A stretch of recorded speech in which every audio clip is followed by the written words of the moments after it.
பிப்ரவரி 5க்கு பிறகு ருச்சகர் ராஜ யோகம், சுக்கிராதித்ய யோகம் மற்றும் சனி சூரிய சேர்க்கையால் சில ராசிக்காரங்க வாழ்க்கை வேகம் எடுக்க ஆரம்பிக்குது.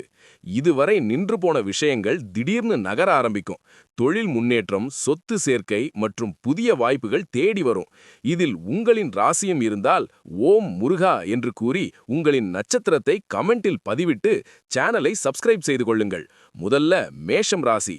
தயக்கம் இல்லாம முடிவுகளை இனி உடனே எடுங்கள். அதற்கான பலன் தரும். வேலை, முயற்சி, பண விஷயங்களில் நினைத்தது கிடைக்கும். அடுத்தது ரிஷபம் ராசி. இதுவரை கஷ்டப்பட்டு பொறுமையா இருந்ததுக்கான பலன் இப்ப கிடைக்க ஆரம்பிக்கும். பணவரவு சீராகும். வீணா போன முயற்சி இனி இல்ல. மூன்றாவது சிம்மம் ராசி. கை வைத்த காரியங்கள் பொன்னாக மாற ஆரம்பிக்கும். இனி தொட்டதெல்லாம் தொடங்கும். மதிப்பும் பெயரும் ஒரே நேரத்துல கூடும். நாலாவது மகரம் ராசி. நீண்ட நாள் திட்டங்கள் அனைத்தும் தடைகள், பண சிக்கல்கள் இல்லாமல் ஆரம்பிக்கும். உங்களின் கடின உழைப்பு இனி வெற்றியா மாறும் காலம்.